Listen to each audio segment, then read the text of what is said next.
नमस्कार श्रोताओं, रेडियो जागो 90.4 एफएम में मैं अभय शंकर गौड़ आज बजट के ऊपर लेकर के यहाँ पे हम लोग चर्चा कर रहे हैं और हमारे साथ में हैं सीएसएन हरदोई के केन सोसाइटी नेहरू डिग्री कॉलेज के प्रोफेसर इकोनॉमिक्स के सचिन सिंह जी और हमारे साथ में हैं इकोनॉमिक्स डिपार्टमेंट के ही दूसरे प्रोफेसर अमित कुमार।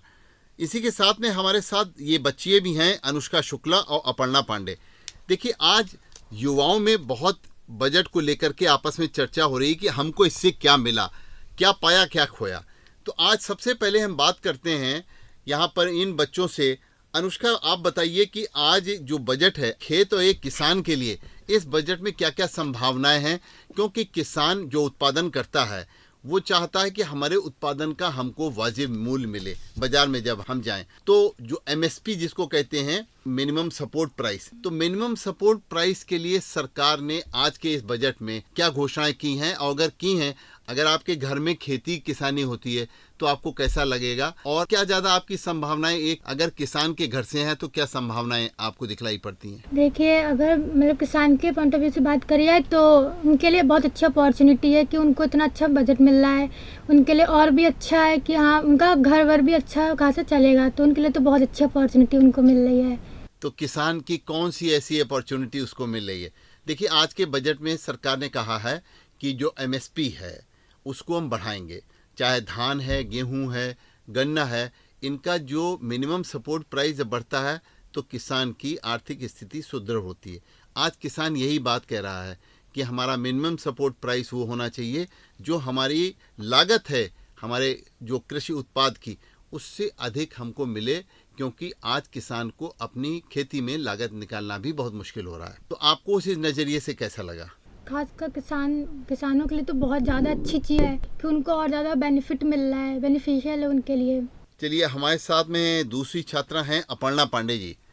तो अपर्णा, ये बताइए कि आपको आज के बजट में कौन कौन सी चीज ऐसी हैं जो नई संभावनाएं आपको दिखलाई पड़ रही हैं युवाओं के लिए, खास तौर से? युवाओं के लिए नई जॉब अपॉर्चुनिटीज़ मिल रही हैं जी। और बहुत सी मतलब अगर हम लोग अच्छी तरीके से मतलब नॉलेज होगी हमारे पास तो अच्छी अच्छी कंपनियों में हम लोग को इंटर्नशिप भी मिल रही है। जी।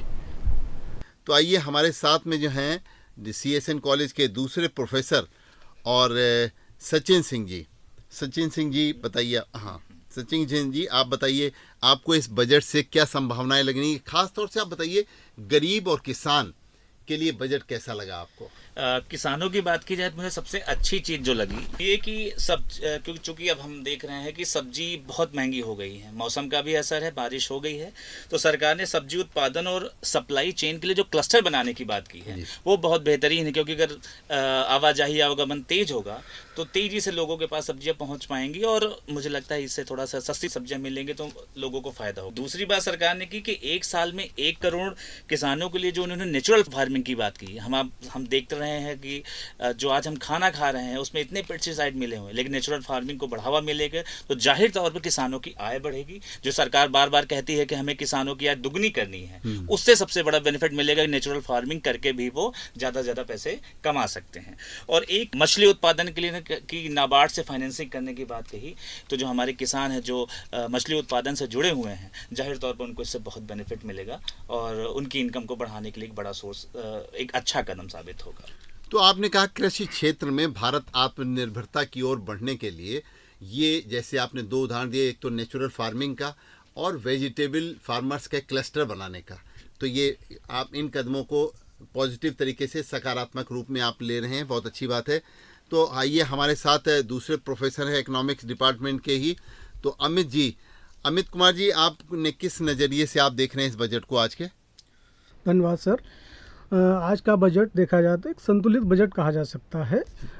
भारत एक ऐसा देश है जिसमें युवा शक्ति ज़्यादा है, तो युवाओं के लिए अच्छा बजट है। मुद्रा योजना जो युवाओं के लिए है उसमें 10 लाख से 20 लाख उसकी रेंज की गई है, और जो इंटर्नशिप प्रोग्राम है वो 1 करोड़ युवाओं के लिए होगा और 5,000 उसके लिए अलाउंस भत्ता की बात कही गई है। और 500 टॉप कंपनीज़ जो हैं वो इसको रोज़गार प्रोवाइड कराएंगी और इस तरह से इससे बेनिफिशियल होकर युवा जो अपनी शक्ति का अच्छे से कर पाएगा और देश में योगदान जीडीपी में कर पाएगा। इसी के साथ गवर्नमेंट ने ये भी कहा है कि अब 20 लाख तक के लोन अगर युवा लेंगे जी जो आप बता रहे हैं, तो उसमें उनको जो है अब गारंटी नहीं देने की जी, जरूरत बिना शर्त बिना गारंटी के। जी जी बिना गारंटी। जी तो इस तरीके से युवाओं के रोजगार के अवसर भी मिलेंगे और साथ ही साथ में जो है और नए किसानों को हमारे नए अवसर मिलेंगे। जी यानी कि खेती किसानी में भी आमदनी बढ़ाने की बात हो रही है, जी साथ ही साथ व्यापार को भी बढ़ाने की बात हो रही है।